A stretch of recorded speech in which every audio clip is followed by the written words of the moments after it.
針山って言って、検定中に泣き出す女の子とかもいて、これを土台にして、もう今後絵を描いていきましょうみたいな。専門に入って初めてメンズを描いてくださいって言われた時の絵がこれ。ホモサピエンスみたいな。まあ最後は製造描いた知識をここにぶつけて、こんな感じかな。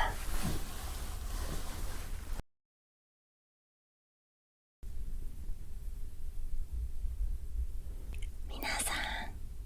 こんばんは。今日は雑談動画を久々に撮ろうかなと思います。あんまり撮ってなかったなと思って、避けてたわけじゃなくて、普通にいつも忘れちゃうんですよね、雑談動画。今日の雑談のテーマは、私は高校と専門で約6年間ぐらい、服飾について学んでました。服飾は服を作ることですかね。皆さんの周りにそういう学校に行ってたお友達とかはいますか？まあなんかそういう学校に行ってた人ってどういうことしてるんだろうとかね、どんなこと学んでんだろう、授業ってどんな感じなんだろうとか、そういうお話をしていこうかなって思います。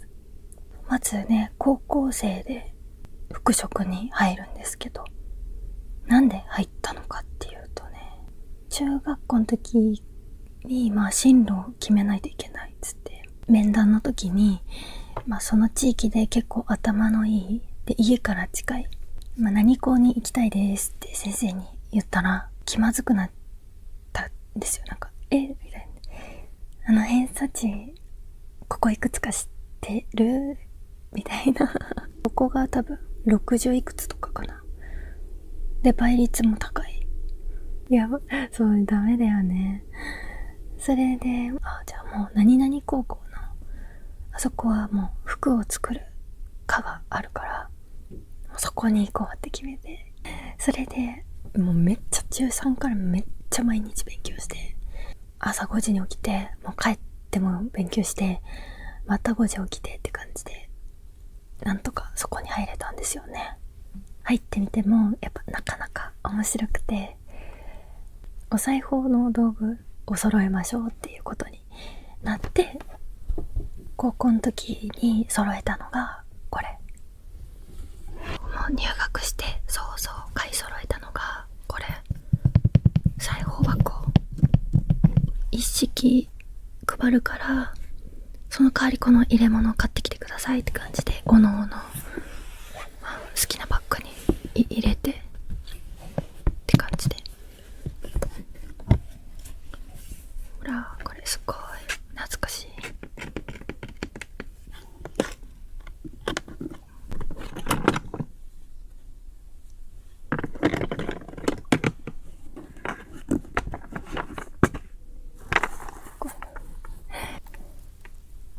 すごいしつけ糸って言うんですけど、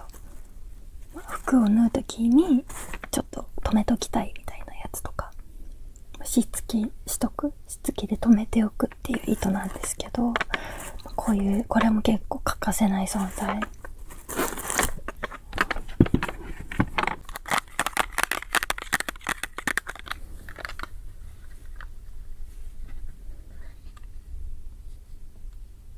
布とかに印をつけるときに使うやつですね。チャコペンの三角バージョンみたいな感じ。縫うときの印、それのペン的な役割。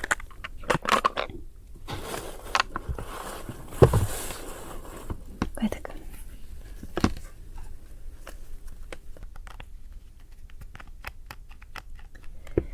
これは針山って言って、生地を縫う前に留めておくための針で、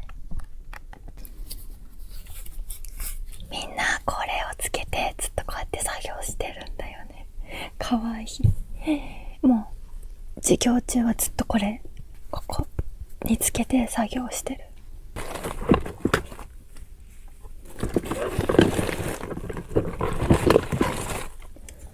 これね、立ちばさみ。これはもう絶対欠かせない存在。これで絶対に布を切っちゃいけません。これで絶対髪を切ってはいけません。髪を切っちゃうと布がなんか切れなくなっちゃうみたいで、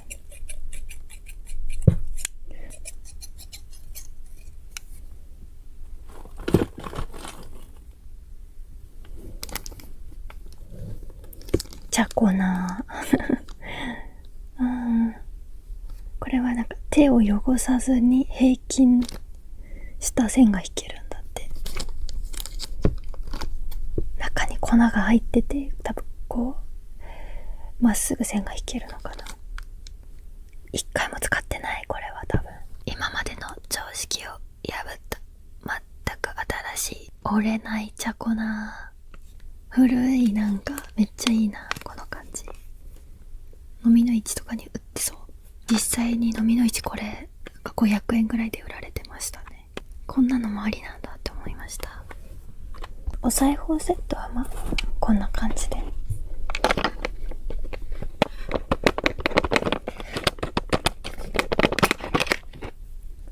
これ切りとかね。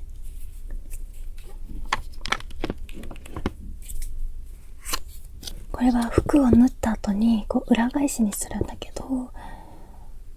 こう裏返しにして生地をこう内側からこう出してあげる、押して出してあげるみたいな役割で、結構これ使ったな。高校では使ってないけど。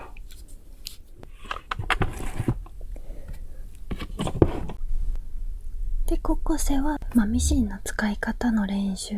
と、あとファッションデザイナーの授業があって、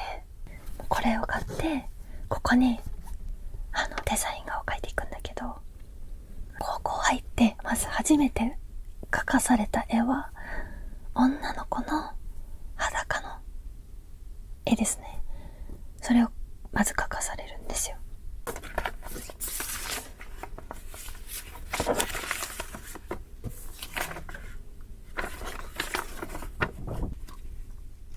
変な意味じゃなくて、9頭身の女の人を描かなきゃいけなかったり、富永愛みたいなバランスが大事。服をよく見せないといけないから、そのために裸からまずちゃんと描いていこうっていう感じで、これを土台にしてもう今後絵を描いていきましょうみたいな、これを学んだ上で私もじゃあ女の子描いてみましょうってなって、高1で初めて描いた絵がこちらですね。みんな笑わないでね。写真撮ってここら辺に貼っておきます。ちょっとすごいガリガリの弱々しい女の子の絵ですね。60点だって。いっぱい描く練習をするんですよ。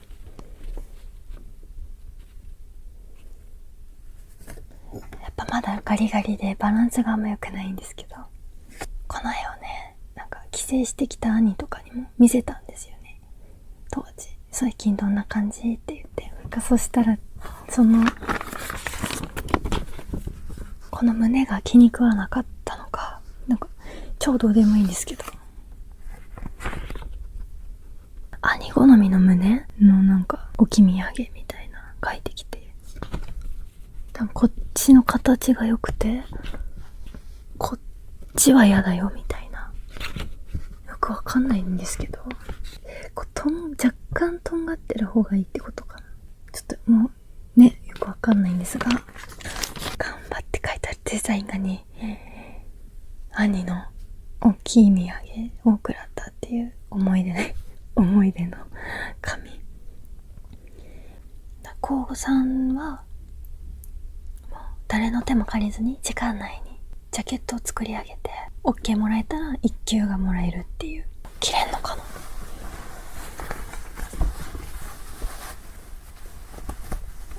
切れた。きつい。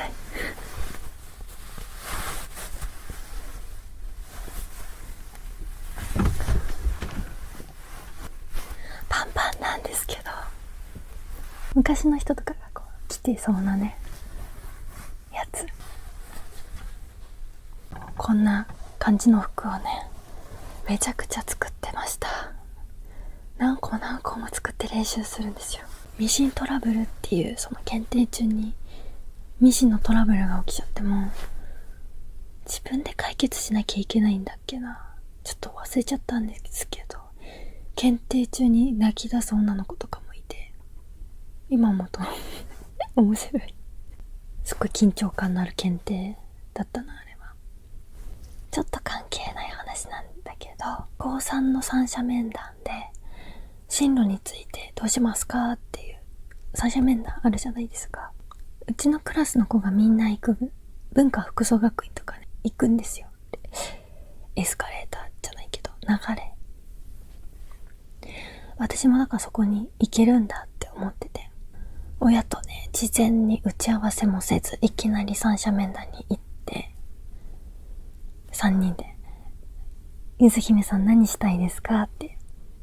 文化服装学院に行きたいですって言ったら、親がみたいな、一人暮らしするつもりなの、無理よって言われて、みたいなってなっちゃって、先生もみんなみたいな、めっちゃ気まずい空間。みんな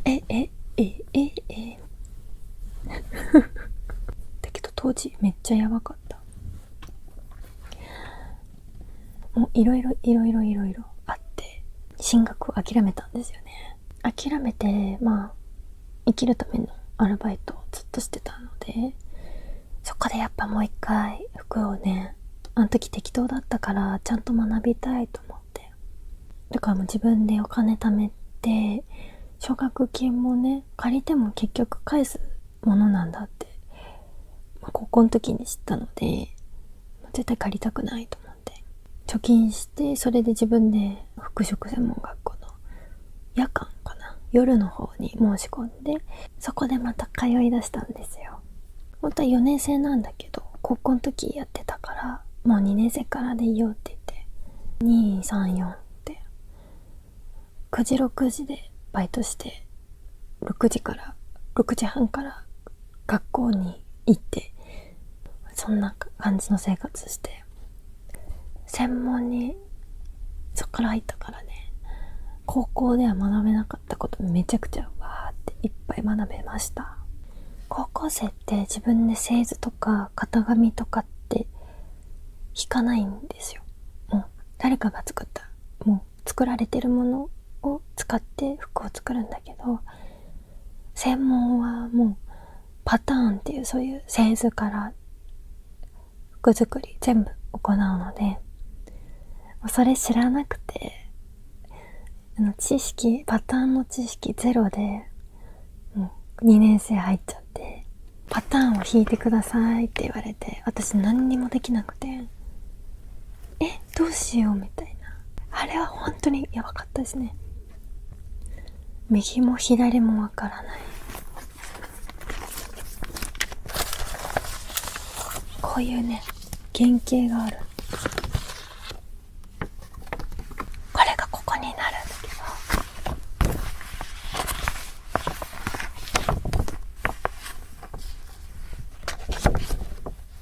ほんと見づらくてごめんなさい。これ襟もっと開けようってしたいときはここを削るとか、なんかそういう風にして服を作っていくんですけど、そんなね、高校で一個も学んでないよって。でさ、先生に質問するとさ、あなた今まで何しに来たのみたいな。2年生だから事情説明して、私はブランクがありますって言って、そういうことねって感じで、恥ずかしかった。めっちゃ恥ずかしい。友達いないしめっちゃ恥ずかしかった。地獄。なんか学びたくて来たんだけど、ちょっと行くの怖いみたいな。でも途中でプライドみたいな捨てて、もう分かるまで、パターンの授業が分かるまで先生に聞きまくって、もう納得するまで聞いて、家帰ってもこの製図パターン引いて、そんな感じで学んでましたね。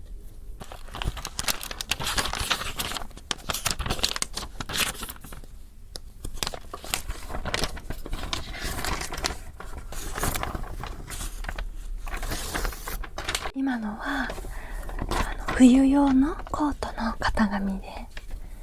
これもね最後自分で描けるようになって、自作のコートとかも最後はね作れるようになったんですよ。これポケットの型紙がこうやって手が入る、ここに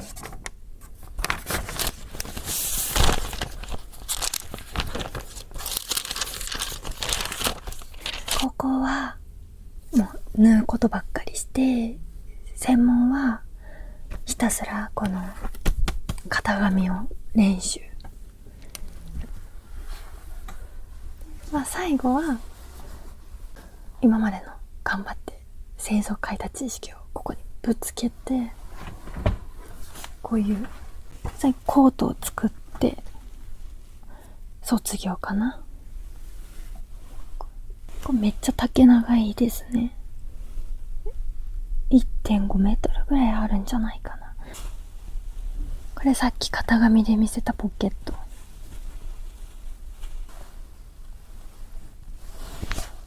こんな感じかな。これ作ってやりきったーってなって、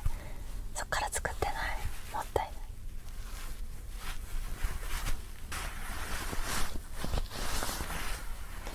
ないね。なんかもったいないですよね。こうやってどんどん知識がまた飛んでっちゃうんですよ。なんかね、何でもいいからまた作っていかないとなっていう思っている最中です。せっかくねお金払って蓄えた知識がポーンって忘れるのは簡単だから、これ無理やり、ね、お尻に鞭叩いてでもなんかちょっとまた製図書くしかないって感じですね。あとデザイン画も結構書かされましたね。めっちゃ書かされた。でさっきのね女の子みたい、ガリガリの女の子だったんだけど、私もちょっと頑張って真似して書いてお手本を、ね、そこぐらいまではいけて、やっぱでメンズも書かなきゃいけないから、メンズがやばいですね。メンズやばい。本当にメンズ苦手。専門に入って初めてメンズを描いてくださいって言われた時の絵がこれ。ホモサピエンスみたいな、こんなものかな。以上が元服飾専門学生の私がどんなことをしていたのか、なんでこういうこと学んでたのかっていうお話でしたとても楽しかったですね。あの頃も大変だったけど、またなんか作んないともったいない。はい、すごい自分語りになっちゃったんだけど、そういう皆さんがそういう知らない世界だったら、こういうこと学んでる人もいるんだとか、なるほどって思ってもらえて、眠くなってもらえれば私は嬉しいです。はい、ではまたなんかテーマを決めて雑談をしていけたらなと思います。それでは皆さん、今日は見てくれてありがとうございました。おやすみなさい。またね。